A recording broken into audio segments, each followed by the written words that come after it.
성도님 여러분 환영합니다. 우리 같이 하나님 찬양하고 시작하겠습니다. 191장 스크린 보면서 찬양하겠습니다. 내가 매일 기쁘게 순례의 길 행함은 성령님께서 우리와 이 자리에 함께 하시는 줄로 믿습니다.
인사할까요? 잘하셨습니다. 반갑습니다.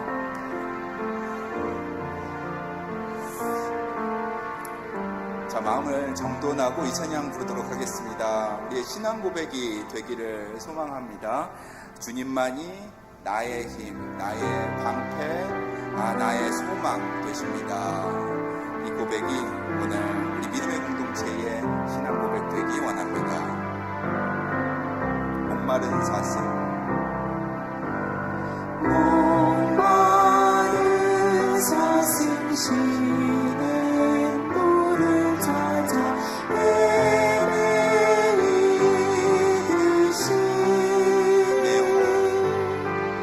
내 영혼 주를 찾기에 발급하나이다.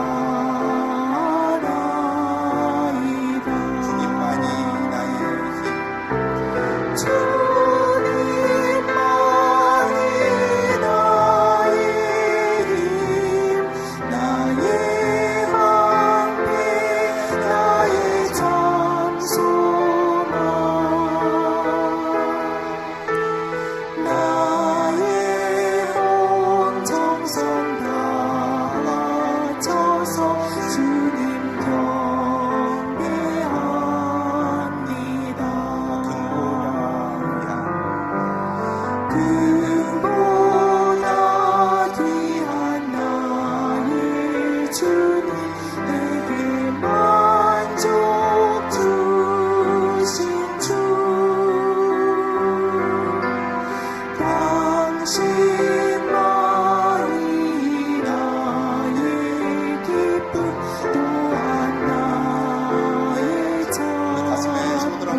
찬양할까요?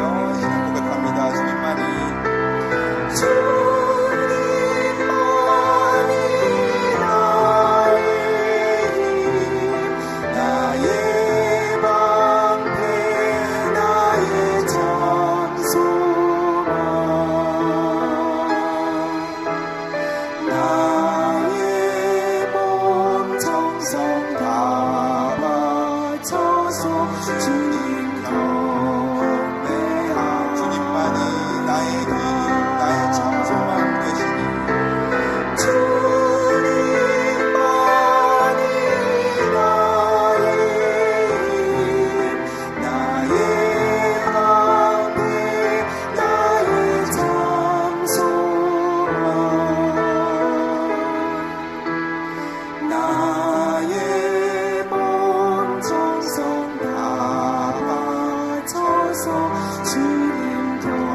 주님 전에 임재하심을 경험하면서 주님 앞에 나아갑니다. 오늘 트리니티 성경 공부 모임으로 저희를 불러주셔서 감사합니다. 주님의 말씀이 참으로 꿀과 같이 달다. 그리고 우리의 영혼을 치유하는 약이 되어 우리의 삶을 고치시고 회복하시고 우리의 손을 잡아 주님께서 계속해서 인도하십니다라는 고백하면서 기도의 자리로 나아가도록 하겠습니다.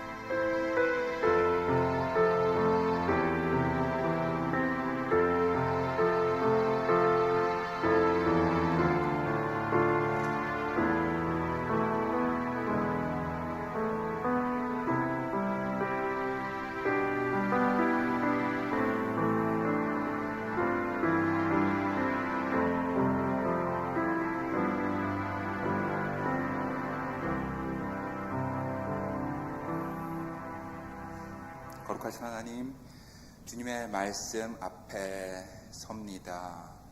성령님, 저희를 도와주셔서 마음 문을 활짝 열게 하여 주셔서 주님의 귀한 말씀 새겨져 있는 요한복음, 우리의 삶을 인도하는 빛이 되게 하시고, 그리고 서로 사랑하라 하신 그 주제의 말씀이 어떤 것인지 깨달아 아는 귀한 시간들 되게 하여 주시옵소서. 오늘 트리니티 성경 공부 모임 처음부터 마지막 시간까지 함께 하시기를 주님께 의탁하오며 예수 그리스도 이름으로 기도합니다. 아멘. 할렐루야.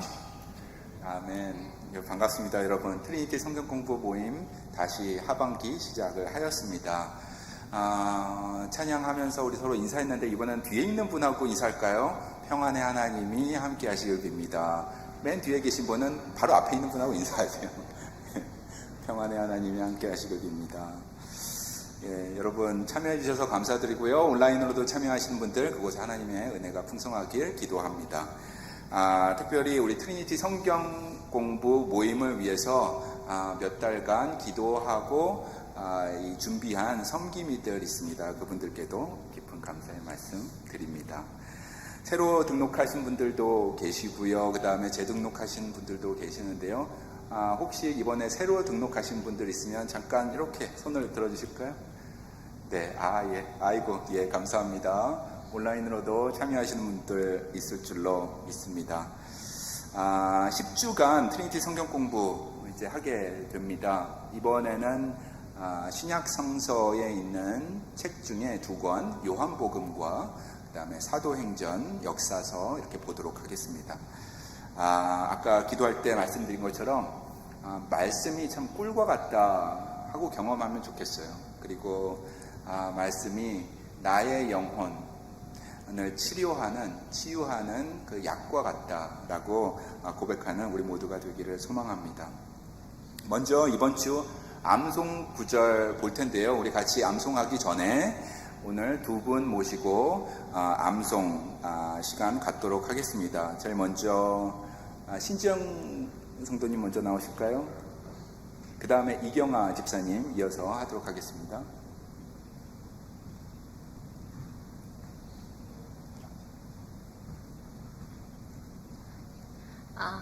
John 1:12. Yet to all who did receive him, to those who believed in his name, he gave the right to become children of God. Amen. 아멘.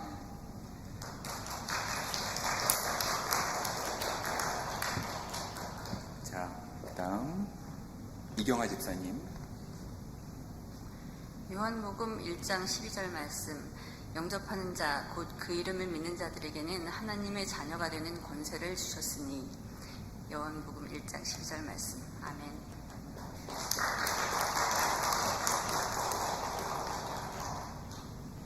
자, 우리도 한번 읽어볼까요? 자, 시작.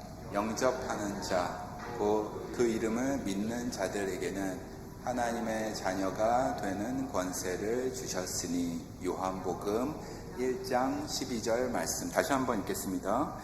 영접하는 자, 곧 그 이름을 믿는 자들에게는 하나님의 자녀가 되는 권세를 주셨으니. 요한복음 1장 12절 말씀. 자, 스크린은 계속 띄워주시고요. 눈만 감겠습니다. 눈만 감고 살짝 보셔도 되겠습니다. 자, 눈을 감고. 자, 같이 한번 암송해 볼까요? 시작. 영접하는 자, 곧 그 이름을 믿는 자들에게는 하나님의 자녀가 되는 권세를 주셨으니. 요한복음 1장 12절 말씀. 예, 잘하셨습니다.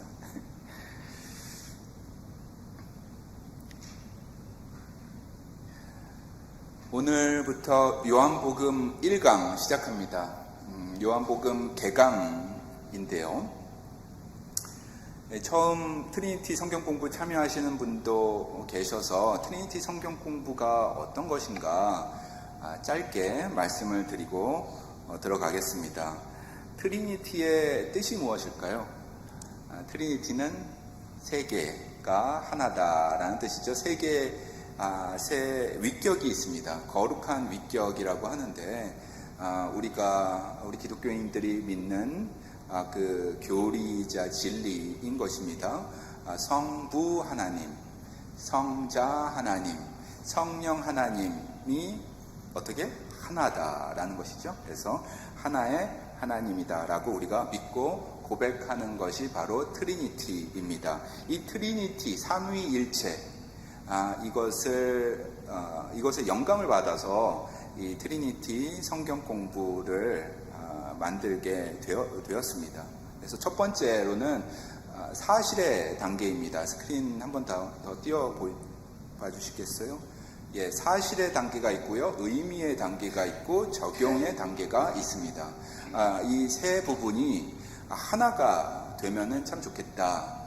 그런 의미에서 트리니티입니다. 첫 번째로는 사실의 단계입니다.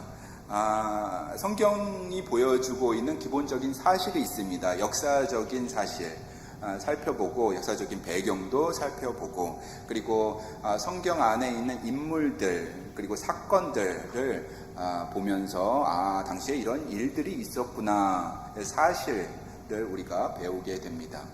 그 다음에 배우게 되는 게 의미 부분입니다.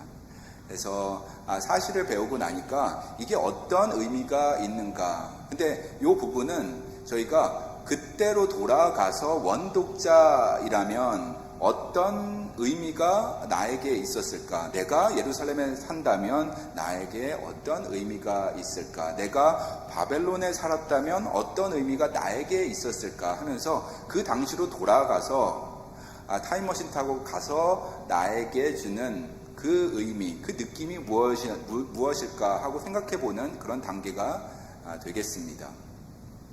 그 다음에 마지막이 적용 단계인데요. 이 부분이 가장 중요하겠습니다. 왜냐하면 성경 공부가 이 공부로 끝나고 만다면 큰 의미가 없기 때문입니다. 실천으로 이어져야 하겠습니다. 그 실천은 과거에서는 실천을 할 수가 없잖아요. 우리가 과거로 돌아가서 실천할 수는 없는 것이니까 현재 우리가 살고 있는 이 땅에서, 우리가 속해 있는 공동체에서 어떻게 이 말씀을 적용할 수 있을까 하는 고민이 이 부분에 있겠습니다. 아무 의미가 없는 지식 전달 과정이라면 그러면 의미가 누구한테 있겠어요? 하나님께도 없고 우리에게도 없는 것입니다.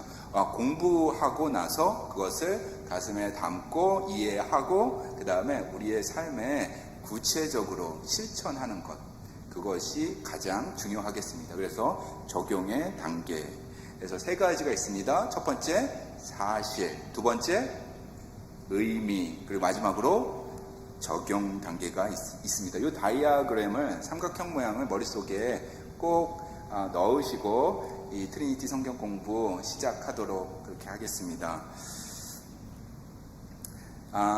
올해 상반기에 저희가 트리니티 성경 공부를 공간복음을 했습니다. 공간복음에는 몇 개의 책이 있었나요? 예, 세 개의 책이 있었죠. 첫 번째가 마태복음이 있었고, 그 다음에 마가복음이 있었고, 그 다음에 그 다음에 누가복음이 있었습니다.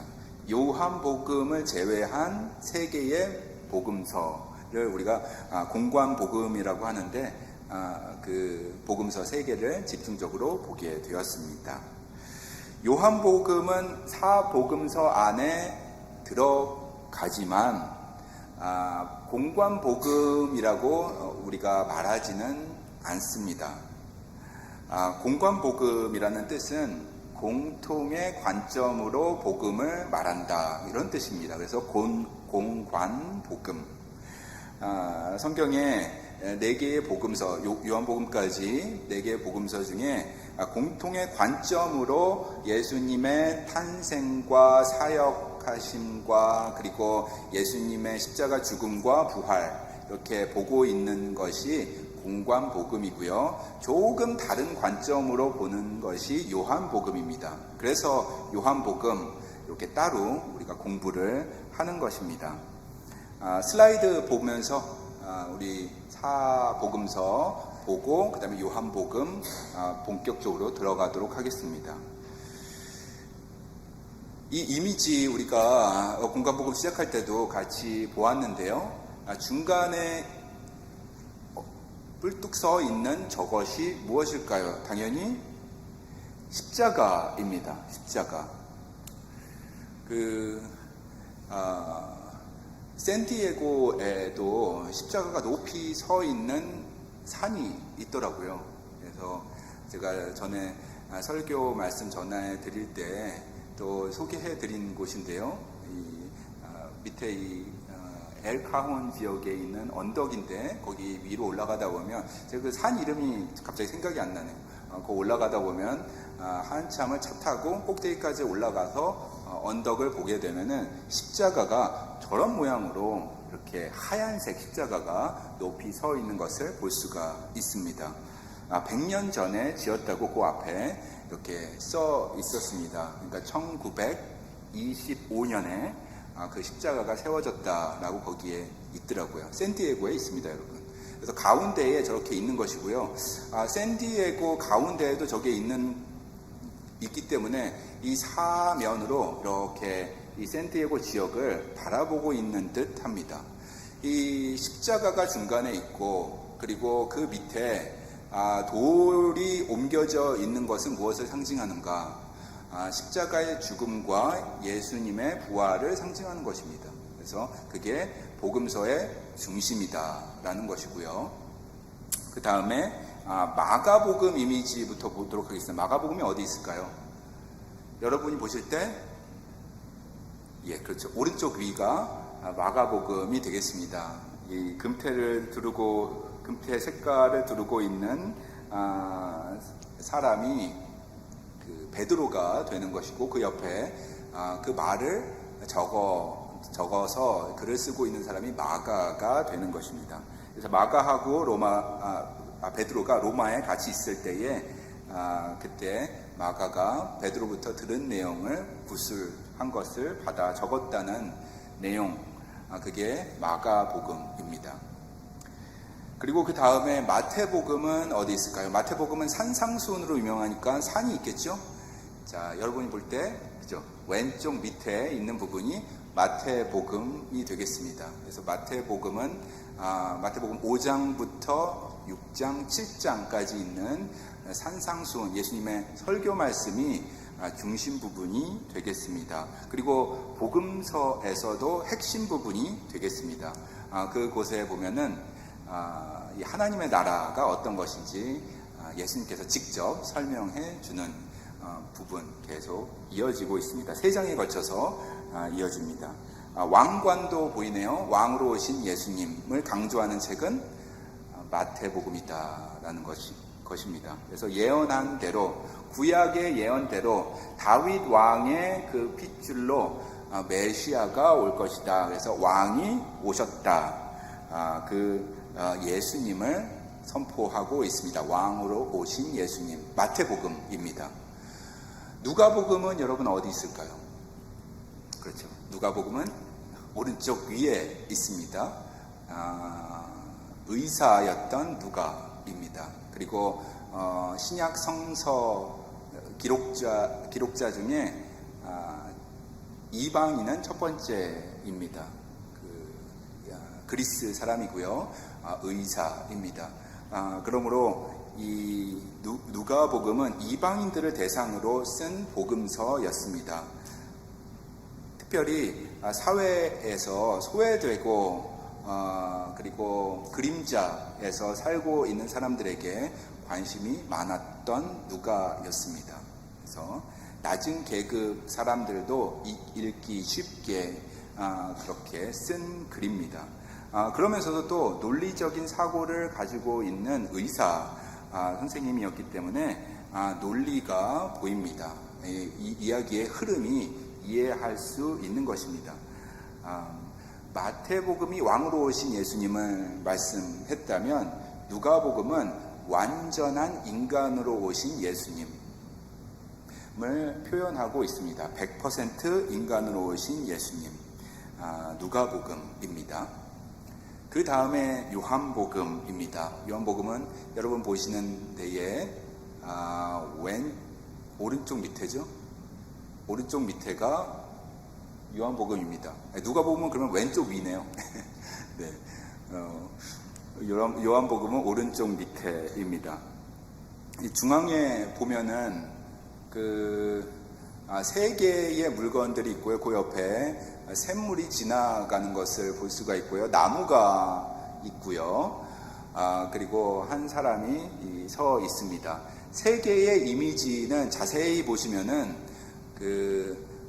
창조의 손이 있습니다. 창조의 손이 상징하는 성부 하나님이 있고요. 그 옆에 십자가 모양이 있습니다. 물하고 연결되어 있어서 이 십자가가 표현하는 성자 하나님 있고요. 그 다음에 불과 비둘기, 자세히 보면 비둘기처럼 보여요. 불처럼 보이기도 하고, 불과 비둘기로 상징하는 성령 하나님, 삼위일체를 강조하는 책, 요한복음입니다. 특별히 십자가, 성자 하나님이 그 물하고 이렇게 연결이 되어 있는데, 세상에 물 바로 옆에 지구본이 있네요. 지구본하고 연결되어 있는데 세상, 지구와 이렇게 연결되어 있어서 다리 역할을 하는 예수님, 그리고 세상에 빛으로 오신 예수님을 상징하는 책, 요한복음이 되는 것입니다.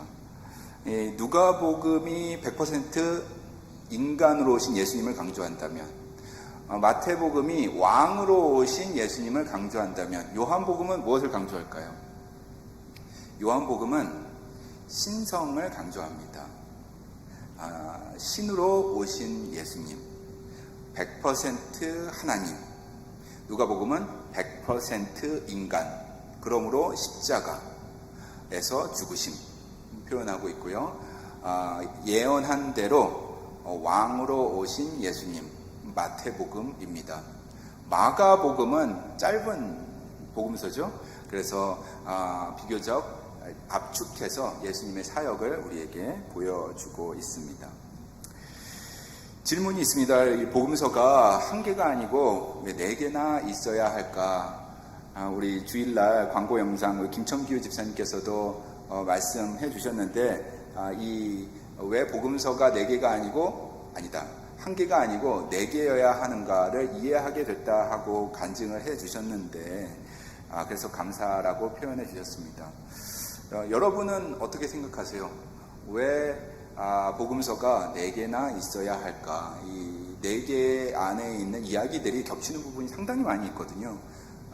그래서 이렇게 잘 이렇게 뭉쳐서 하나의 책으로도 만들 수 있지 않을까 싶습니다. 왜냐하면 편집 과정이 초대에 있었기 때문입니다. 어떤 게 먼저 들어가고 어떤 게 나중에 들어가고 그런 과정이 있었기 때문입니다. 여러분, 결론적으로 말씀드리자면 우리는 복음서가 4개가 있어서 참 축복입니다. 왜냐하면 복음서가 4개여서 예수님에 대해서 좀 더 다양한 관점으로 우리가 바라보고 알 수 있기 때문입니다. 예수님의 사역을 좀 더 이렇게 다방면으로 입체적으로 볼 수가 있어서 예수님 우리의 구주가 어떤 분이신지 우리가 좀 더 이해할 수 있게 도와주고 있습니다. 그분의 사랑이 어떤 것인지 그냥 사랑이라고 하지 않고 마태복음, 마가복음, 누가복음, 요한복음이 표현하는 그 사랑, 그리고 십자가의 희생, 그것이 얼마나 높은지, 얼마나 넓은지, 얼마나 깊은지 우리에게 다방면으로 입체적으로 보여주고 있기 때문에 우리에게는 축복인 것입니다. 그러므로 기독교는 획일성을 강요하지 않습니다. 획일성을 강요하는 곳은 기독교의 핵심을 모르는 것입니다. 마태복음도 있는 것이고요. 그리고 요한복음도 있는 것입니다. 신앙의 테두리 안에서 서로 인정하는 것이 중요하겠습니다. 다양성을 인정하는 것. 그리고 이렇게 생긴 사람도 있고 저렇게 생긴 사람도 있고, 기도를 중요하게 생각하는 분도 있고, 찬양을 더 은혜 받는 분도 있고, 중요하게 생각하시는 분도 있고, 이 다양한 방법으로 신앙생활을 하는 것입니다. 이단으로 넘어가지 않는 그 선만 지킨다면 정통 그 기독교 테두리 안에서 다양한 방법으로 하나님을 섬길 수 있다, 그런 말씀입니다. 그래서 교회에도 여러 교단이 있는 것입니다. 감리교단도 있는 것이고 장로교단도 있는 것이고, 얼마 전에 제 제일 친한 친구가 이 시애틀에서 목회를 하는데요. 같이 기도 제목을 나누고 전화로 기도를 하게 되었습니다. 아내가 좀 아파서 저에게 눈물을 흘리면서 기도 제목을 나누어 주었습니다. 그래서 같이 너무나 친한 친구이기 때문에 기도를 하게 되었습니다. 이 친구하고 저하고는 친하지만 또 교단은 다릅니다. 남침내 교단의 목사로 시애틀에서 교회를 섬기고 있습니다. 저하고 비교해서 다른 점들이 참 많습니다. 저보다 좀 더 더 보수적이라고 그럴까요? 저는 저 스스로를 중간에서 보수적이다 이렇게 생각하는데, 저보다도 더 보수적이고, 또 한편으로 온라인으로 들을까 모르겠네, 이게 고지식합니다. 예, 스터번 하잖아요, 그죠? 고지식한 면도 있고, 그리고 변화에 어려움도 있어서 전통을 중요하게 생각해서 늘 하던 방식으로 설교하고, 그 다음에 교회에서 리더로 교회를 이끌어가고 있습니다. 그러면서도 저하고 같이 통화하고 연락하고 기도 제목을 저도 나누고 그 친구도 나누게 되면 저희가 주님 안에서 하나라는 것을 경험하는 것입니다. 그래서 기독교인들은 좀 더 마음 문을 열면 좋겠다. 저도 열어서 그 친구랑 지금까지 우정, 신앙생활 같이 하고 있는 거고요. 그 친구도 저에게 마음 문을 열어서 지금까지 거의 30여 년 같이 이렇게 우정을 나누고 있습니다. 이것이 중요한 것 같습니다. 다양성을 인정하는 것. 그래서 저는 그 친구한테도 종종 얘기해요. 나는 장로교에서 신앙생활 시작했지만 나는 지금 감리교 목사인 것이 너무나 자랑스럽다. 그런 얘기를 종종 하곤 합니다. 제가 감리교 목사여서 자랑스러운 이유 중에 하나는 존 웨슬리라는 신앙의 선배가 있기 때문입니다. 신학교에 들어가서 존 웨슬리에 대해서 더 공부하게 되고, 존 웨슬리가 한 설교문을 보게 되고 묵상하게 되면서 이분이 가지고 있는 그 뜨거운 그 열정을 제가 느끼게 되었습니다. 존 웨슬리는 기독교인이 신앙생활을 할 때 참 다양하다는 것을 받아들이고 인정해야 한다라고 그렇게 이야기하고 있습니다. 그러면서 웨슬리의 사각형이라는 것을 우리가 배우게 되었는데요. 다음 스크린 한번 보여주시죠. 이 웨슬리안 쿼드럴레럴이라는 건데, 웨슬리의 사각형이라는 것입니다. 신학교에 가면은 이걸 배우거든요. 근데 이 단어가 좀 어렵더라고요, 저한테는. 그리고 발음하기도 힘들고. 그래서 옆에 있는 친구한테 이거 읽어보라고 했더니 백인 친구도 발음을 힘들어 하더라고요. 웨슬리안 쿼드럴레터럴이라는 것입니다. 그냥 스퀘어라고 하면 좋았을 텐데 렉탱글이라고 하면 얼마나 좋아요. 그래서 사각형 모양입니다. 맨 밑에 있는 것이 스크립처인데요, 성경입니다. 그래서 웨슬리는 이렇게 얘기합니다. 성경이 중요한데 이것보다 더 중요한 것은 없다라고 이야기합니다. 이 네 가지 중에 한 가지만 고른다면 당연히 성경이다. 성경은 앵커하고 같다. 그래서 닻을 내리듯이, 배가 닻을 내리듯이 앵커처럼 이 성경이 우리의 신앙생활의 중심이 되어야 한다 라고 이야기합니다. 그래서 옆에 있는 부분이 중요하긴 하지만 그거와는 비교할 수 없을 정도로 압도적으로 중요한 것이 바로 성경이다. 그래서 맨 밑에 성경을 썼고요. 그 다음에 옆에 있는 부분이 이제 있습니다. 이 웨슬리안 쿼드럴레터럴의 네 가지는 전통, 그 다음에 경험, 이성, 그 다음에 성경, 이렇게 있습니다. 이 부분을 좀 오해하셔서 현대에 감리교단이 너무 이성을 강조한다, 감리교단이 너무 전통만 강조한다, 이렇게 얘기하시는 분이 있는데, 존 웨슬리는 이렇게 그가 이야기했습니다. 성경이 말하는 것 외에는 믿지도 말고 가르치지도 말라 하고 성경의 중요성에 대해서 이야기했습니다. 그 기본 위에 이제 이성도 있는 것이고 경험도 있는 것이고 전통도 있는 것입니다. 저는 이 웨슬리안 쿼드럴레터럴의 이미지가 가슴 속에 있습니다. 그래서 감리교 목사로 이 목회를 하면서도 흔들리지 않는 기본이 이것이다라고 저도 생각합니다. 그래서 다른 것을 더 강조하기보다 제일 먼저 강조하고 싶은 것이 성경이 되는 것입니다. 그러면서도 이성도 봐야 되는 것이죠. 우리의 논리 봐야 되는 것입니다. 우리의 생각 중요합니다. 우리가 생각할 수 있는 존재이기 때문입니다. 그리고 전통도 중요합니다. 신앙의 선배들이 그동안 쌓아온 전통이 있기 때문입니다. 쓴 책들이 있기 때문에 그것들을 무시할 수가 없는 것입니다. 그리고 개인의 경험도 중요합니다. 이 경험이 없이 우리가 마음문을 열고 찬양을 하기는 어려운 것입니다. 그래서 이 세 가지가 성경 위에 있어야 되겠다. 그러면서 다양성을 존중하는 것이 중요한데, 여러분 중에 특별히 역사와 전통을 중시하는 분이 계시다면, 그런 분이 계시다면 마태복음을 먼저 펴서 보시게 되는 것입니다.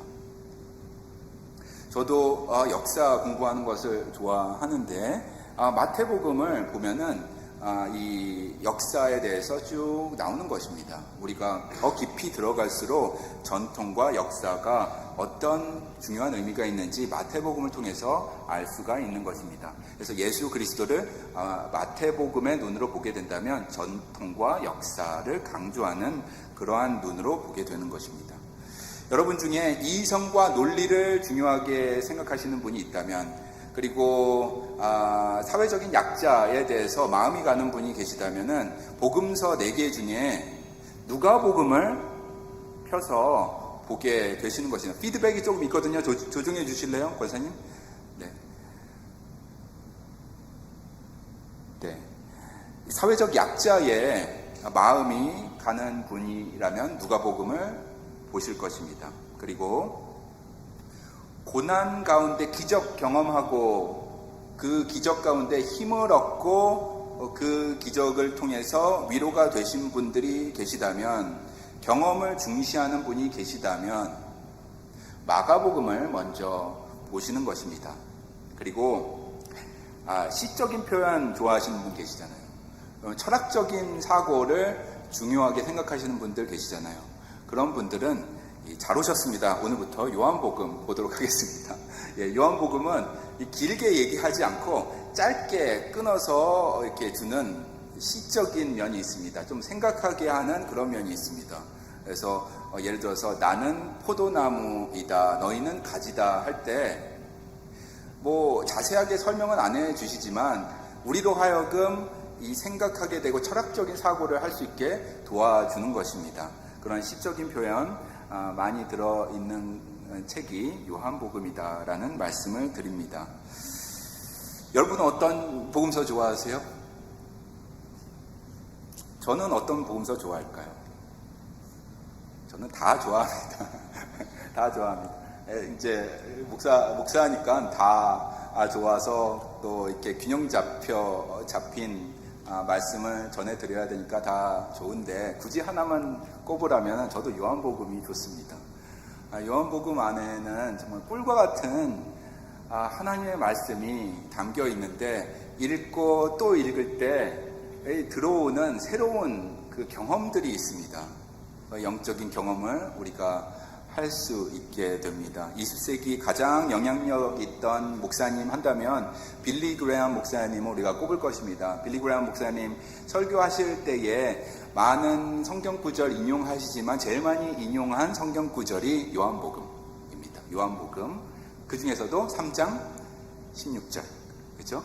3장 16절은 많은 사람들이 아는 그 구절이기도 하지만 20세기 들어와서 빌리 그레엄 목사님을 통해서 더 많이 알려진 그 구절이 되겠습니다. 이 구절로 인해서 많은 집회에 갖게 되었고 수많은 사람들이 구원을 경험하게 되었습니다. 한 절만으로도 구원을 경험하게 되는 놀라운 사건들이 곳곳에서 일어났습니다.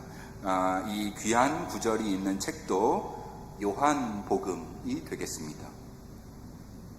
자, 요한복음 안으로 한 걸음 더 들어가도록 하겠습니다. 요한이라는 단어가 쓰여 있는 책들이 신약 성서에 있는데요. 요한이라는 단어가 들어있는 책이 몇 권 있을까요? 그렇죠? 예. 요한 복음이 있고요. 요한 1서가 있고요. 요한 2서가 있고요. 요한 3서가 있고요. 마지막으로 요한계시록. 그렇게 5권이 있습니다. 이 요한이 들어가 있는 5권 중에 요한계시록은 이 묵시문학이고 또 이 세상의 종말에 대해서 그리고 구원의 완성에 대해서 이야기하는 부분이라 조금 성격은 다릅니다. 그래서 이제 이 요한 문서라고 하거든요. 조해닌 리터처라고 하는데 이 조해닌 리터처를 보게 되면은 이 관통하는 그 주제가 있습니다. 이 주제가 무엇일까요? 한다면 여러분 저는 여러분에게 그 암기하기 쉽게 L자 있잖아요. L자 2개를 말씀드리겠습니다. 그래서 L 2개. 하나는 light고 다른 하나는 love고. 예, 그러면은 외우기 쉬우시죠? 예, 그래서 이 요한 문서 5개의 책을 관통하는 그 2 단어라고 한다면 빛이 있고 그 다음에 사랑이 있겠습니다. 빛과 사랑. 요한복음 8장 12절 말씀 같이 읽도록 하겠습니다. 같이 읽을까요? 께서 또 말씀하여 이르시되 나는 세상의 빛이니 나를 따르는 자는 어둠에 다니지 아니하고 생명의 빛을 얻으리라. 요한복음 8장에 있습니다. 요한복음 1장부터 빛에 대한 이야기가 나오고 계속해서 요한복음서 그 다음에 요한 1서에도 빛에 대한 이야기가 상당히 많이 기록되어 있습니다. 사랑이라는 말도 많이 있는데요. 요한 1서로 보도록 하겠습니다. 요한 1서 4장 7절 말씀입니다. 같이 읽겠습니다. 사랑하는 자들아 우리가 서로 사랑하자. 사랑은 하나님께 속한 것이니 사랑하는 자마다 하나님으로부터 나서 하나님을 알고 사랑하지 아니하는 자는 하나님을 알지 못하나니 이는 하나님은 사랑이십니다. 요한일서 4장 7절 8절 말씀. 요한일서 4장 8절 말씀에 하나님은 사랑이시라라는 말씀이 있고 유명한 말씀 또 있죠. 4장 16절 있죠. 예, 4장 16절에 하나님은 사랑이라라고 기록하고 있습니다. 하나님은 사랑이라. 이 한 구절만 해도 사랑이라는 단어가 몇 번이 나오고 있습니다. 그죠? 몇 번 나오나요? 사랑하자, 사랑하는 자마다 사랑하지 아니하는 자는 하나님은 사랑이 6번 나오고 있습니다. 한 구절에. 요한문서는 우리가 예수 그리스도 안에서 빛으로 살아가는 것에 관심이 있습니다. 그리고 서로 사랑하는 것에 관심이 있으면서 서로 사랑하는 것이 어떤 것인가에 대해서 여러 가지 다른 표현으로 알려주고 있습니다. 요한복음을 기록한 이유가 있는데요. 여러 가지 이유가 있겠지만 세 가지 정도로 정리할 수가 있겠습니다. 세 가지 견해에 모두 의미가 있겠습니다. 요한복음을 왜 기록했을까? 첫 번째 주장은 공관복음, 마태복음, 마가복음, 누가복음에 있는 예수님의 이야기 중에 부족한 면이 있어서, 보충할 부분이 있어서 그래서 쓰여졌다라는 주장입니다. 일리가 있죠? 그래서 보완할 부분이 있다 해서 다른 면을 보여주면서 예수님의 희생이 어떤 것인지 우리에게 알려주고 있는 점이 분명히 있습니다. 그래서 그게 요한복음 기록의 목적이 아니었나 이렇게 주장하고 있습니다. 두 번째는 요한복음은 왜 기록되어 있는가? 이 공관복음이 역사적인 사실을 중심으로 같은 관점으로 보고 있다면 여기에서 좀 부족한 부분이, 영적인 부분이 좀 부족하다. 영적인 깊이가 부족해서 좀 영적인 복음서를 써야겠다 해서 썼다라는 그런 주장도 있습니다. 그래서 요한복음은 이제 읽어 나가시겠지만 영적인 눈으로 보아야 이해가 되는 그런 부분들이 분명히 있는 것입니다. 세 번째 주장은 공관복음이 너무 북쪽 지역 중심이라서 갈릴리 지역이잖아요. 그래서 북쪽은 갈릴리 지역, 사마리아 위쪽이죠. 그래서 갈릴리 지역 중심으로 사역하셨던 예수님에 대한 이야기가 대부분 나오고 있어서 또 중요했던 것이 남쪽의 예루살렘에서 일어나는 일들인데 그쪽이 좀 부족하니까 이 부분의 이야기들을 좀 더 펼쳐 보여야 하겠다 해서 요한복음을 썼다라는 주장이 있습니다. 이 세 번째 주장이 일견 의미가 있습니다. 이 남쪽 예루살렘 중심으로 이 예수님의 그 사역이 전개되기 때문에 의미가 있습니다. 예루살렘에 예수님이 올라가시는 장면 나오죠. 다른 복음서에는 예루살렘에 올라가는 장면이 한 번 나오고 두 번 정도밖에 나오지 않는데 요한복음은 예루살렘에 올라가는 장면, 그 성전에 올라가는 장면이 3번이 나오고 있습니다. 그리고 성전에 올라가셔서 하신 일들이 많이 기록되어 있습니다. 이것은 예수 그리스도 그 자신이 하나님의 성전이심과 구원의 완성이라는 것을 보여주는 그 영적인 의미가 있겠습니다. 그래서 이 세 가지 요한복음을 쓴 이유가 다 의미가 있겠다. 그렇게 말씀을 드립니다. 다른 복음서들과 구별되는 점은 무엇일까요? 제가 몇 가지 말씀을 드렸는데 다른 복음서들, 마태복음, 마가복음, 누가복음과 다른 점들이 무엇인가? 언뜻 보면은 예수님 이야기라 비슷하게 느껴집니다. 아픈 사람 치유하는 그런 장면들도 많이 있고요. 겹쳐진 장면들도 있습니다. 예를 들어서 오병이어 기적 같은 경우에는 다 복음서가 쓰고 있는 것입니다. 그리고 십자가 죽으심 그리고 부활하심 모두 성경에서 다루고 있는데 이 요한복음에서만 다루고 있는 점들이 있습니다. 그게 좀 다릅니다. 예를 들어서 초반에 나오는 가나안 혼인잔치 또 다른 복음서에는 없는 부분입니다. 가나안 혼인잔치 이후에 바로 그 다음에 왕의 신하를 고쳐주는 장면 있고요. 왕의 신하는 마태복음, 마가복음에도 있네요. 그거는 빼겠습니다. 가나안의 혼인잔치 있고요. 그 다음에 요한복음 3장 16절 보면은 니고데모하고 대화하는 장면이 있는데 그것은 요한복음에만 기록되어 있습니다. 그리고 니고데모와 이야기한 후에 바로 짐을 싸서 예루살렘에서 갈릴리 쪽으로 올라가시면서 들렀던 사마리아 지역에서 여인을 한 명 만납니다. 우물가에서 만나는데 그것도 요한복음에만 기록되어 있습니다.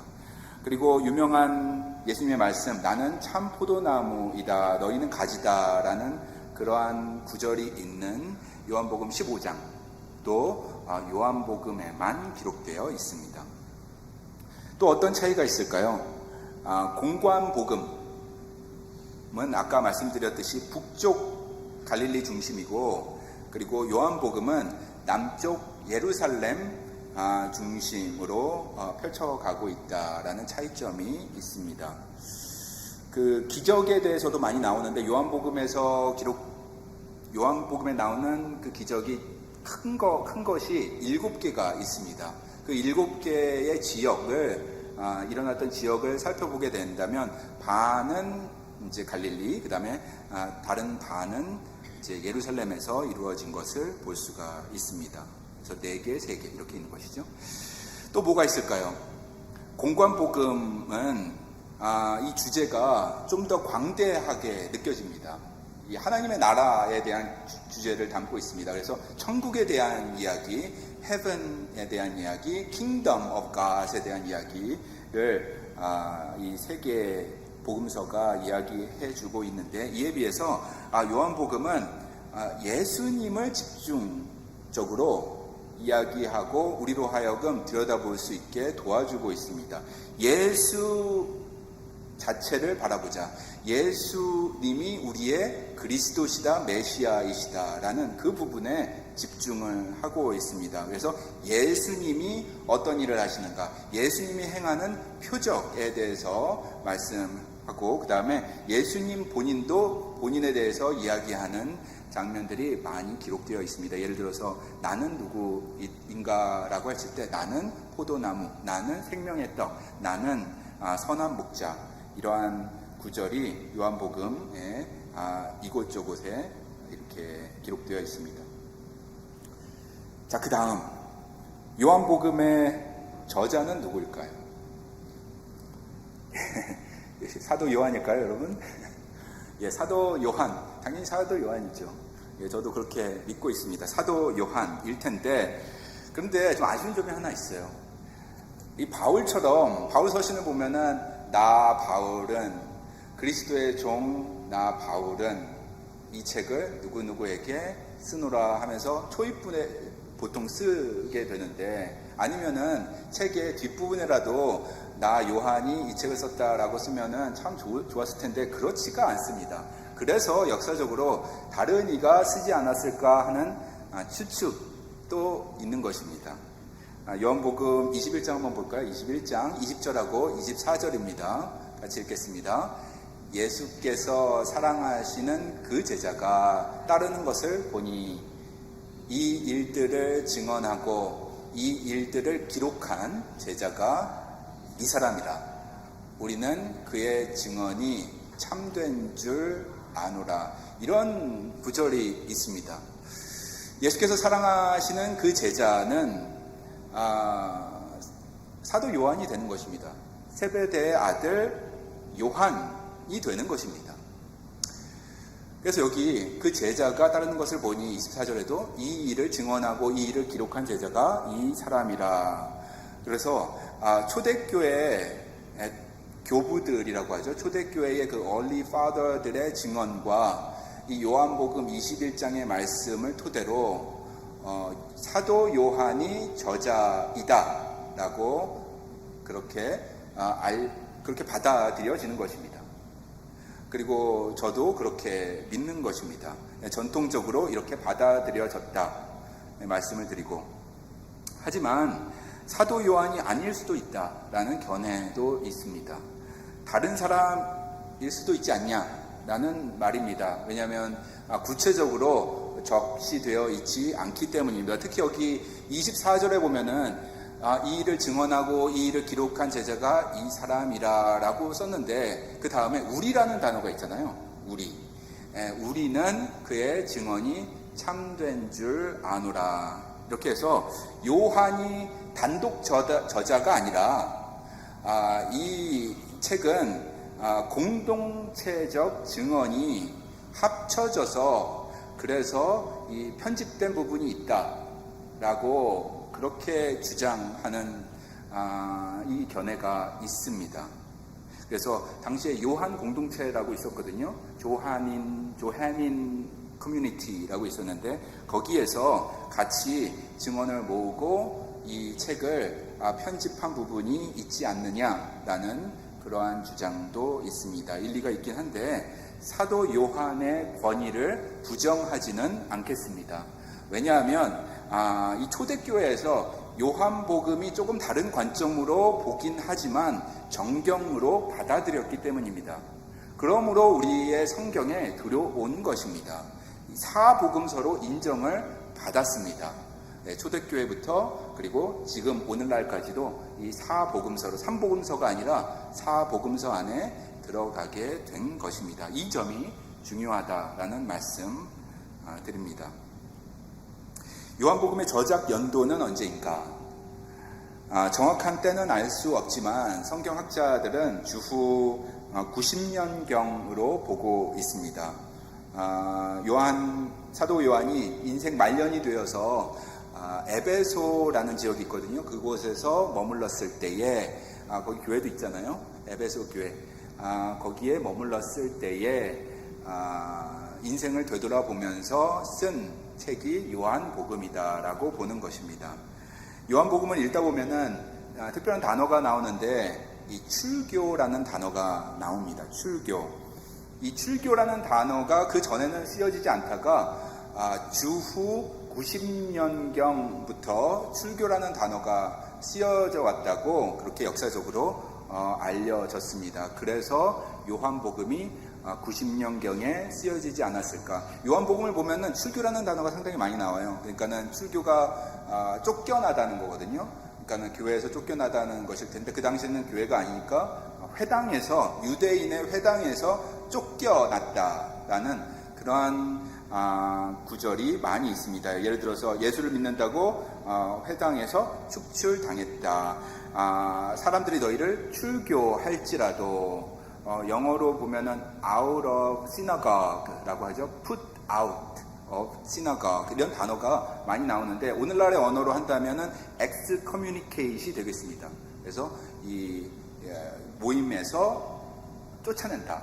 이 단어가 특별한 것인데 이 단어를 쓰게 된 것이 주후 90년경부터라고 그렇게 역사가 가르쳐주고 있기 때문에 요한복음의 기록 시점은 주후 90년경 사도 요한의 말년 때가 아닌가 이렇게 보여지고 있습니다. 요한복음의 구조도 보도록 하겠습니다. 슬라이드 볼까요? 첫 번째로 1장이고요. 서론입니다. 그 다음에 표적 이야기가 장장 10장에 걸쳐서 나옵니다. 기적, 기사, 표적 2장에서 12장까지 나오고 있습니다. 그 다음에 예수님의 설교 말씀이 이것도 좀 긴데요. 5장 있고요. 5장에 걸쳐서 있고요. 예수님의 십자가 고난과 부활하심 이렇게 있습니다. 1장에서는 서론으로 어두운 땅에 빛으로 오신 예수님을 보여주고 있습니다. 그래서 이 곳에 보면 요한복음의 핵심 주제가 처음부터 있는 것을 알 수가 있고요. 바로 7개의 기사와 이적을 보여주고 있는데 2장부터 12장까지 걸쳐서 다루고 있습니다. 그 7개의 기적, 그것보다도 훨씬 더 많이 있지만 사도 요한이 7개의 그 기적을 선별한 이유가 있는 것인데요. 그것은 우리가 나중에 찬찬히 보도록 하겠습니다. 7개의 기적이 어떤 것인지는 좀 알고 가면 좋을 것 같아요. 어떤 기적이 있었나요?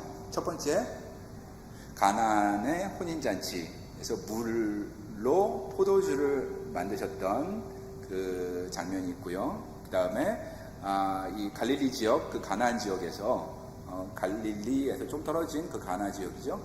가나 지역에서 왕의 신하를 고치는 장면 있었고요. 그 다음에 예루살렘에 내려와서 베데스다 연못에 38년 된 그 병자를 치유한 사건이 세 번째로 기록되어 있고, 네 번째는 다시 갈릴리로 올라오셔서 오병이어 사건이 있었고, 다섯 번째는 오병이어 사건 이후에 그 갈릴리 바다를 걸어오시는 그런 사건이 있었고, 그 다음에 6번째로는 다시 예루살렘으로 내려오셔서 날 때부터 맹인된 사람을 고치는 일이 있었고요. 하나하나 의미가 있습니다. 영적인 의미가 있습니다.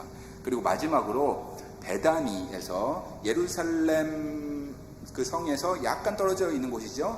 가깝습니다. 이 베다니 지역에서 살고 있었던 그의 친구 죽은 나사로를 다시 살리는 그러한 장면도 11장, 12장 이렇게 기록되어 있습니다. 요 7개의 중요 기적 부분은 다음 시간에 보도록 하겠습니다. 그 다음으로는 예수님의 고별 설교 말씀 있고요. 요 부분은 예수님의 설교인데도 불구하고 중요한 부분인데도 불구하고 다른 복음서에는 없습니다. 요한복음에만 기록되어 있는 예수님의 말씀이다라고 말씀을 드립니다. 그 다음에는 예수님의 십자가 고난, 부활하심 18장부터 21장까지 이렇게 다루고 있습니다. 이런 구조로 요한복음이 구성되어 있다.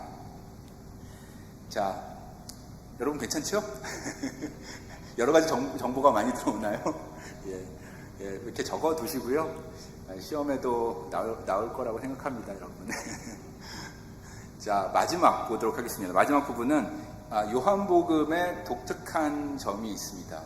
요한복음만의 독특한 점이 무엇일까요? 이 부분이 좀 재미가 있습니다. 재미가 있어야 되는데. 예, 첫 번째 특이점. 서로 사랑하라라는 말이 많이 나오는 책이 요한복음입니다. 너희가 서로 사랑하라라는 것은 다른 복음서에도 분명히 나오는데 요한복음의 그 사랑하라라는 것이 좀 다른 느낌이 있습니다. 다른 관점이 있습니다. 공간복음에서 사랑하라라고 할 때는 이 원독자들이 떠올리는 구절이 항상 있었습니다. 사랑하라 하면은 맞아, 사랑하라. 그거는 우리가 당연히 해야 하는 것이지. 이거는 우리에게 주신 계명이지, 커맨드먼트지라는 것입니다.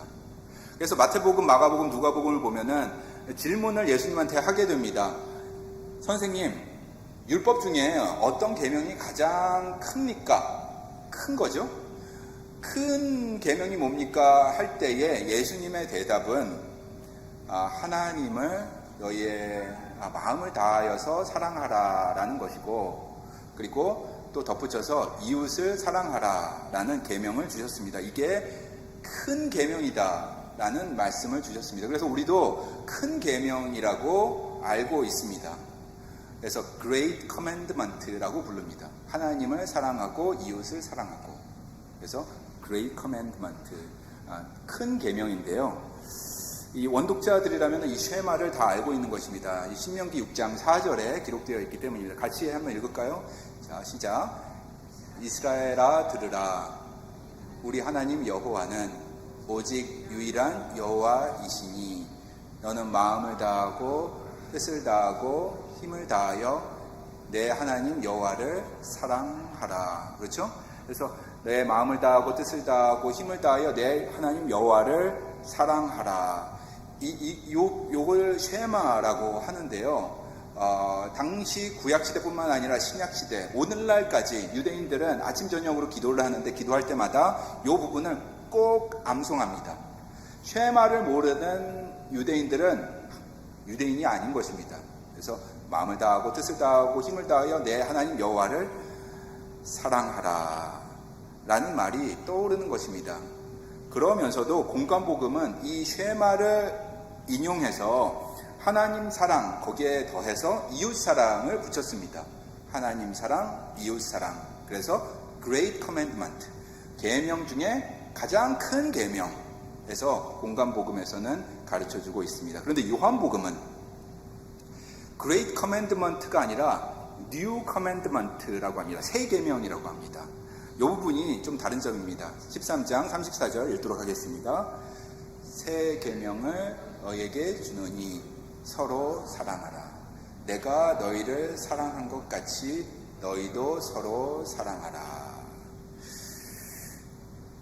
좀 느낌이 약간 틀린 게 아니라 다른데 여러분 좀 느끼시겠어요? 공간복음하고 요한복음의 차이점을?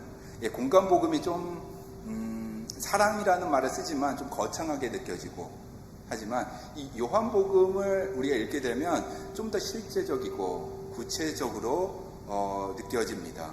실생활에 적용해야 하겠다라고 이렇게 생각이 되어집니다. 서로 사랑하라. 여러분 이렇게 얘기하는 것 같아요. 여러분, 하나님 사랑하는 것 솔직히 안 보이니까 쉽지 않잖아요. 이렇게 얘기하는 것 같아요. 하나님 사랑하는 것 쉬우세요? 쉽지 않습니다. 이웃 사랑하는 것 쉬우세요? 먼 곳에서 사는, 선교지에서 사는 사람들, 고난 중에 사는 거, 고통 속에 사는 거, 눈물 짓고 사는 거 알고는 있지만 그들을 사랑한다고 말할 수 있겠습니까? 이게 쉽지가 않습니다. 그런데 요한복음은 이렇게 얘기하는 것입니다. 새 계명을 너희에게 주노니 어떻게? 서로 사랑하라. 내가 너희를 사랑한 것 같이 너희도 서로 사랑하라. 이 시야가 넓게 있다가 이렇게 좁아지는 느낌이 듭니다. 이게 좀 긍정적인 면이 있어요. 그리고 주위의 사람들을 볼 수 있는 눈이 떠지는 것입니다. 옆에 분이 그동안은 먼 곳만 보고 뜬구름 잡는 신앙생활을 하고 있었는데, 마태복음만 읽고 있었는데, 요한복음을 읽으니까 옆에 분이 시야에 이렇게 선명하게 들어오는 것입니다. 가까이 있는 사람이 들어오는 것입니다. 가족부터 눈에 들어오는 것입니다. 우리 교회부터 눈에 들어오는 것입니다. 우리가 서 있고 살고 있는 이 땅 샌디에고 커뮤니티가 눈에 들어오는 것입니다. 요한복음은 그런 책입니다, 여러분. 예수님이 십자가 부활로 완성하신 그 새 언약이 우리에게 있다. 예전에 주어졌던 계명과 다르다. 이것은 새 시대에 새롭게 주어진 것이다. 새 계명은 이것이다. 요한복음의 주제인데요. 서로 사랑하라는데 어떻게? 예수 안에서 서로 사랑하라. 이게 주제입니다. 내가 너희를 사랑한 것 같이, 예수님이 우리를 사랑한 것 같이 너희도 서로 사랑하라는 것입니다. 이 부분을 우리가 묵상하다 보면은 당연히 예수님을 사랑하게 되는 것입니다. 하나님 사랑은 이 안에 기본으로 이렇게 깔려 있는 것입니다. 그 위에서 가까운 사람들 얼굴이 보이는 것입니다. 그리고 우리 교회 안에서 사랑을 나눌 수 있는 것입니다. 이 샌디에고부터 우리가 서로 사랑하라는 실천하는 것입니다. 요한복음의 특징 두 번째, 하나라는 표현이 많이 나옵니다. 성부 하나님과 성자 하나님이 하나다라는 그러한 말씀입니다. 저는 이 부분이 참 중요하다고 생각되는데요. 이 부분에 대해서 제가 한동안 오랜 시간 묵상한 적도 있습니다. 앞으로도 계속 나누게 될 터인데, 요한복음에는 예수님이 많이 쓰신 표현이 있습니다. 나는 무엇이다 라는 표현입니다. 나는 포도나무다, 나는 선한 목자다 하면서 나는 이라는 표현, 무엇이다. 이 I am 이라는 표현인데요. 제가 I am에서 소문자로 am을 쓰지 않고 대문자로 am을 썼습니다. 그 이유가 있습니다. I am. 이 헬라어로는 에고 에이미, 맨 밑에 있는 헬라어고요. 중간에 있는 히브리어로는 에흐예라고 합니다. 에흐예, I am. 그래서 그 다음에 히브리어도 한번 우리 해볼까요? 예흐예입니다. 시작. 예흐예. 그죠?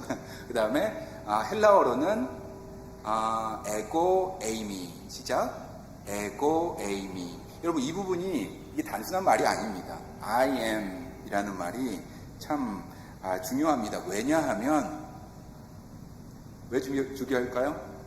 이게 하나님의 이름이기 때문입니다. 여러분 아셨죠? 하나님의 이름이 I am입니다. 출애굽기 3장에 보면은 하나님의 이름을 알려주시는데, 모세를 하나님이 부르는 장면이 나옵니다. 그때 모세가 하나님의 명령을 받아서 백성에게 나아가면 백성들이 물어볼 거 아니에요. 너가 이런 일을 하는 이유가 무엇인가? 누가 너를 불렀느냐 할 때에 여호와 하나님 이름 알려주시면 제가 담대히 그들에게 그 이름을 불러서 백성들에게 말하겠습니다. 그리고 백성들을 이끌어 가겠습니다 하는 것이죠. 그때 이름을 묻게 됩니다. 그때 하나님이 본인의 이름을 말씀하십니다. 나의 이름은 I am who I am. I am who I am. 이 I am이라는 게 이 에고 에이미입니다. 나는 스스로 있는 자니라. 나는 나다 라는 뜻이죠. 요한복음에는 이 에고 에이미라는 말이 24번이나 반복하고 있습니다. 제가 요한복음을 읽을 때 그 8장이 이해가 안 돼서 한참을 들여다본 적이 있습니다. 8장 후반부에 가보면은 예수님이 유대인들하고 말싸움하는 장면이 있으세요. 이 유대인들이 이제 화가 나기 시작합니다. 슬슬 이게 대화하는 중에 갈등의 그 뜨거움이 높아지더니 나중에는 이 아브라함 얘기까지 합니다. 예수님이 이런 얘기를 하시는 것이죠. 너희들이 나를 믿었다면 죽음 맛을 보지 않을 것이다. 죽음의 맛을 보지 않을 것이다. 이런 말이 있습니다. 그때에 유대인들이 화가 나서 우리의 조상 아브라함도 죽었는데 너는 50살도 안 됐는데 어떻게 이런 말을 할 수가 있느냐라고 물을 때에 예수님이 하신 말씀이 있는데 그 말씀이 문법적으로 전혀 맞지가 않아요. 그 말씀도 이해가 안 되고 그 다음에 이 말을 들은 유대인들이 갑자기 돌을 집어서 예수님을 죽이려고 합니다. 그것도 이해가 잘 안 됐습니다. 이게 무슨 말인가? 요한복음은 왜 이렇게 어려운가? 하는 것인데 이 I am이라는 단어로 해결이 됐습니다. 이 서로 이렇게 언쟁을 하게 될 때에 예수님한테 묻는 것이죠. 아브라함도 죽었는데 너는 아브라함보다 더 크다는 것이냐? 이렇게 얘기할 때 예수님이 말씀하십니다. 아브라함이 태어나기 전에 내가 있느니라. 이런 말을 한국말로 이렇게 번역이 되어 있는데 한국말로 읽을 때는 제가 무슨 뜻인지 몰랐어요. 영어로 보니까는 이 문법적으로 전혀 맞지가 않습니다. Before Abraham was born, I am. 이렇게 대답하시는데 이 시제가 맞지가 않잖아요.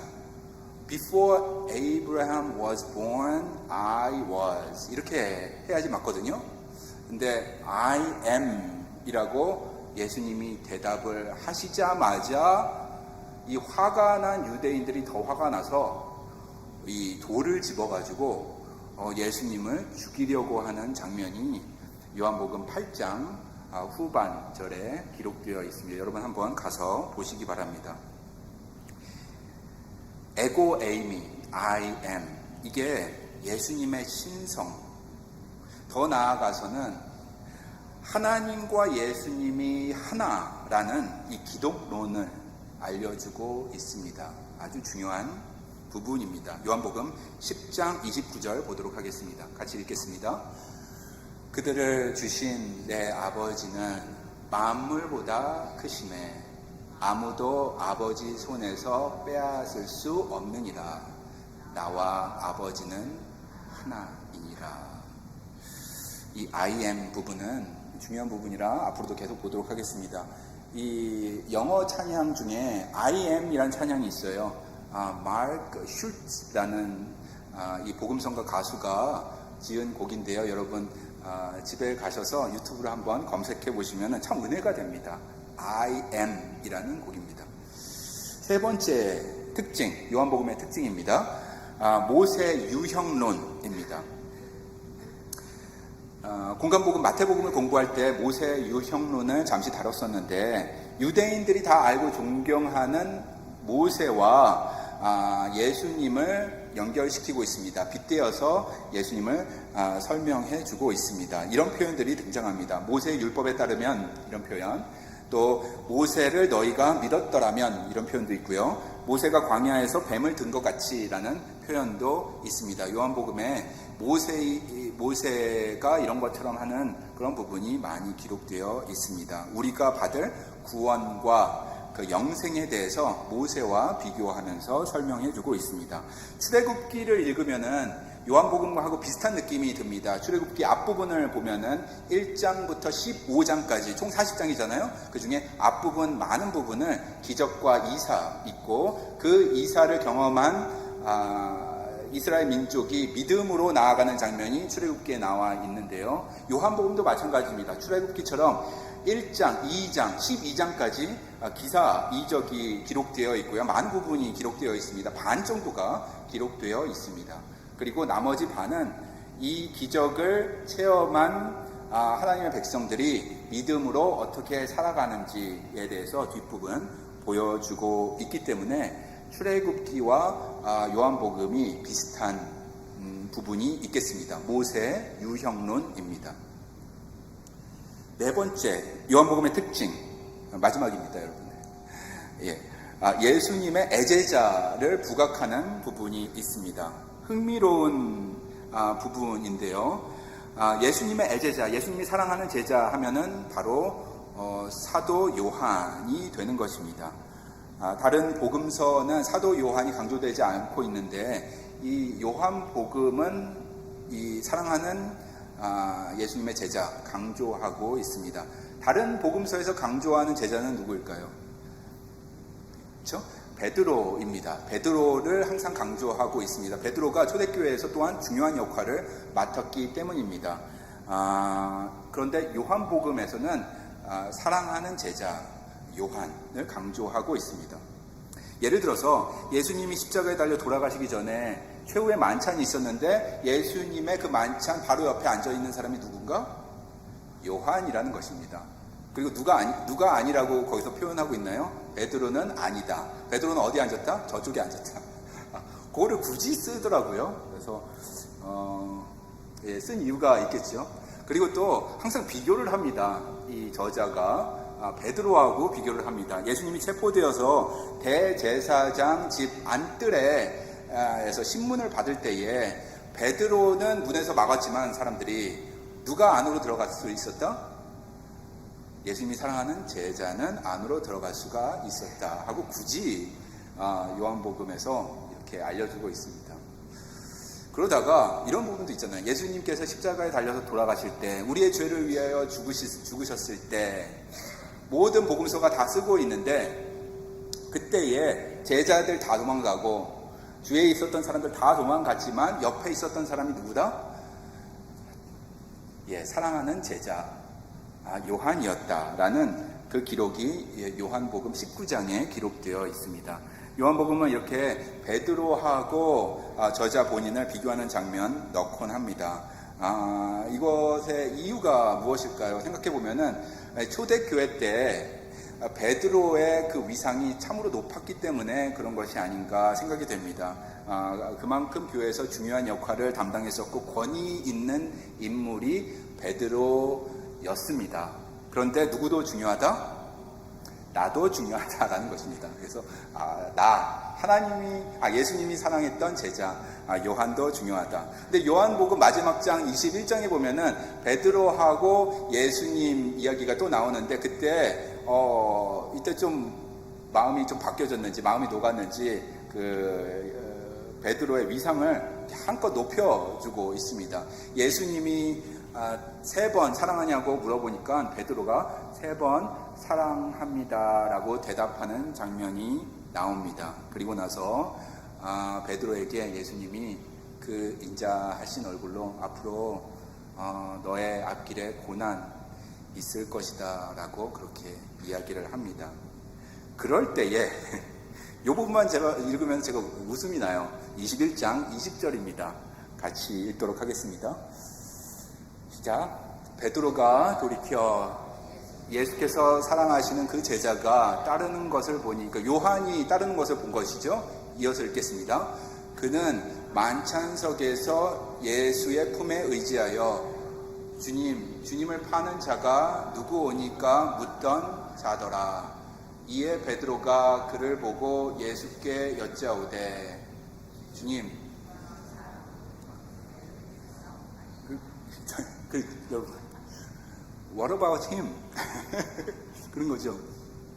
예수님이 너는 앞으로 이렇게 사랑 얘기를 하면서 얼마나 아름다워요. 그리고 앞으로 너는 고생하게 될 거다. 나 때문에 고난을 받게 될 거야 하니까는 베드로가 거기에서 끝나면 좋을 텐데 What about John? 라는 것이죠.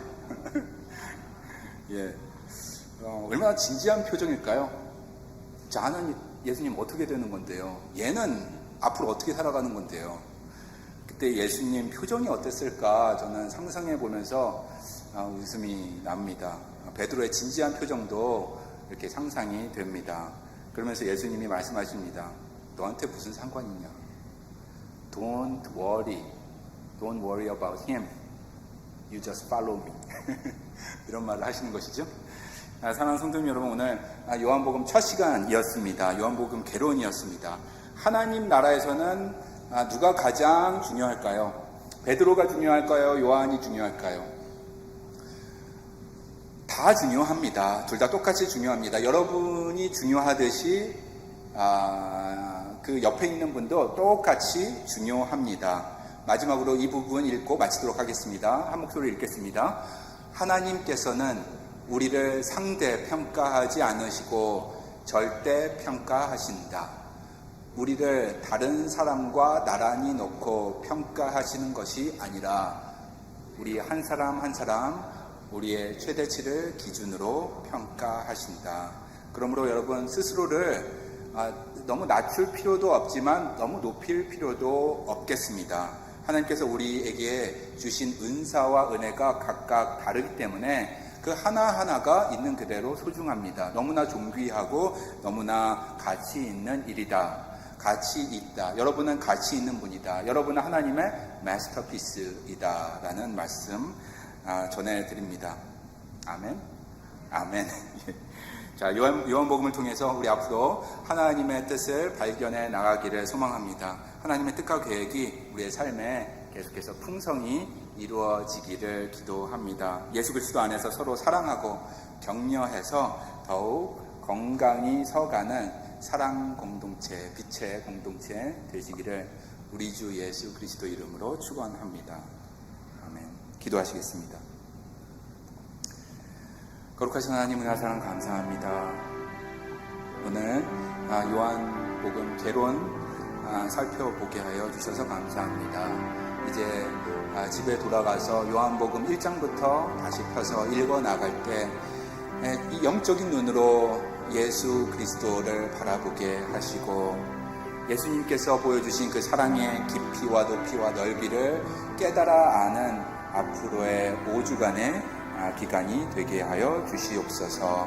예수 그리스도 이름으로 기도합니다. 아멘. 목마른 사슴 찬양합니다. 신앙 고백합니다. 나의 힘, 나의 방패, 나의 참소망, 목마른 사슴.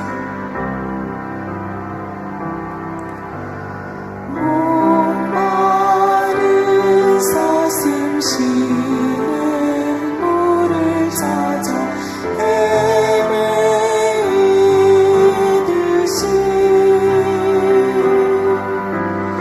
내 영혼 주를 찾기에 갈급하나이다.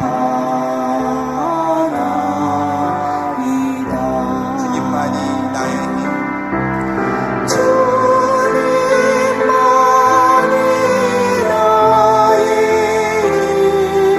나의 방패 나의 찬송아 나의 몸 정성 다하여서 주님 경배하리. 주님만이 나의 힘, 나의 방패.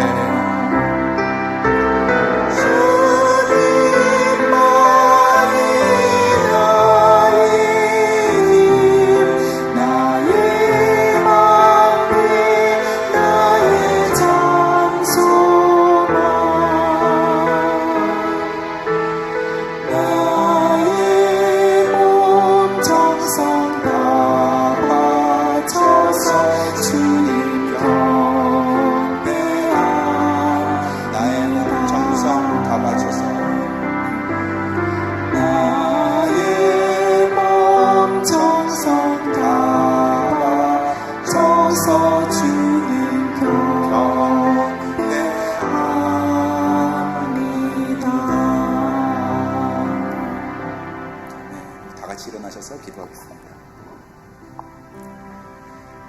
사랑과 은혜가 풍성하신 하나님, 이 새롭게 트리니티 성경 학교 후반기 허락하시고 오늘 요한복음을 통해 그리스도 예수께서 우리에게 빛과 사랑이 되시는 것을 다시 한번 묵상하게 하시니 감사합니다. 우리 각 사람을 하나님의 형상으로 창조하였음에 서로 비교할 수 없음도 다시 한번 되새깁니다. 비교가 아니라 절대적인 사랑으로 살게 하여 주시옵소서. 주님만을 바라보고 살아가게 하여 주시옵소서. 주님만이 나의 힘, 나의 방패, 나의 참 소망 되십니다. 고백하며 살아가게 하여 주시옵소서. 그래서 서로 더욱 사랑하고 존중하며 신앙생활하게 도와 주시옵소서.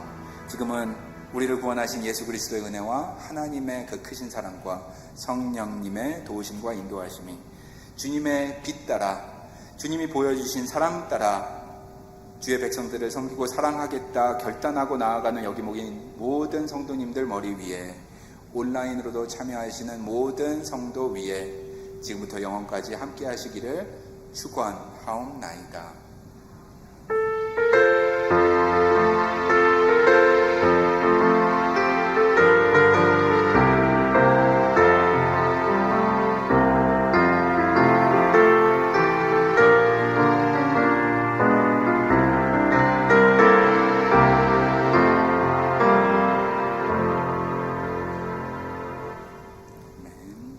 수고하셨습니다.